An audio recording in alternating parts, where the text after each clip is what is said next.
I'll say it up front, property development is a risky business. It does come with higher returns, but it does come with a higher risk. So you don't want to go from zero to hero. You don't want to go from, I don't know anything about property, to I'm going to get into property development. You need some experience in dealing with property, and you need some knowledge. And it's very dangerous being a pioneer in property development. Go and see what other developers have done.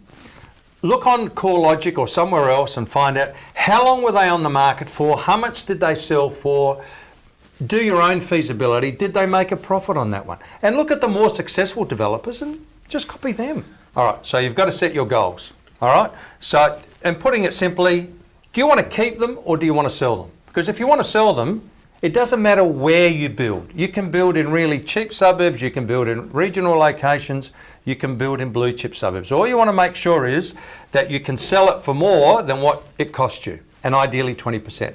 But if you're going to build and keep like I'm doing, and other people do, then location is very important. You want to build and keep properties in good locations. And for me, that generally means either close to the city or close to the sea. So set your goals, number one, that'll help determine which area you are looking for and what you are going to build. Number two, research. Right.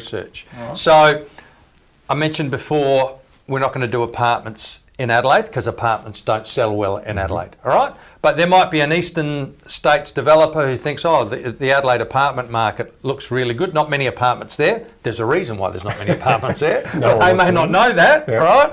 Because they may have more dollars than cents, right? So they say, yeah, we're going to go build apartments. You build the apartments, nobody comes to buy them. You're stuffed.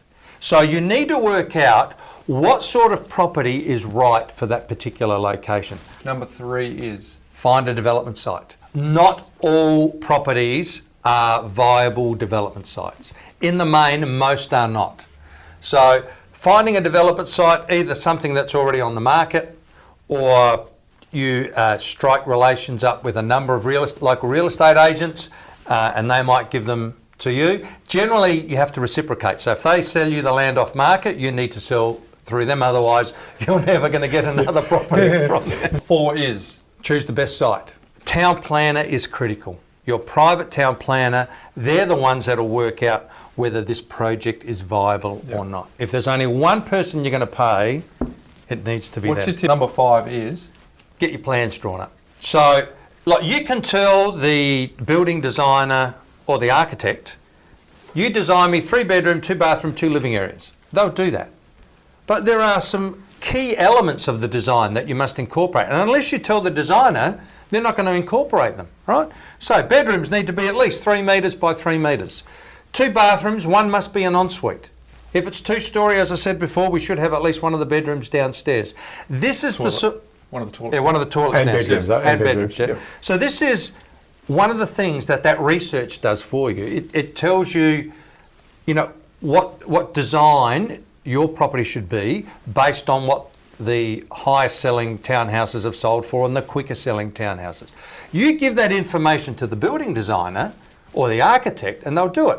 Otherwise you give it to the architect and you tell them to build that, they'll build something that might win an award, might cost you a bloody fortune as well, but you didn't give them any other info. If you're in this for investing. Number six is? Crunch the numbers. So that's a scenario analysis. So you have your best case, worst case, most likely case. So in your most probable case, it's what you think will happen. In the worst case scenario, you do things like, let's drop the price. But you don't just say, oh, let's just drop the price by 5 or 10%. Look at CoreLogic or look at realestate.com. What has the lowest price townhouse sold for? And in your best case scenario, you look at what the highest price townhouse is sold for, and you put those numbers in. And what's number 7? Work with the council. You must understand the council has all the power. So you don't want to upset the people at the council because it's very easy.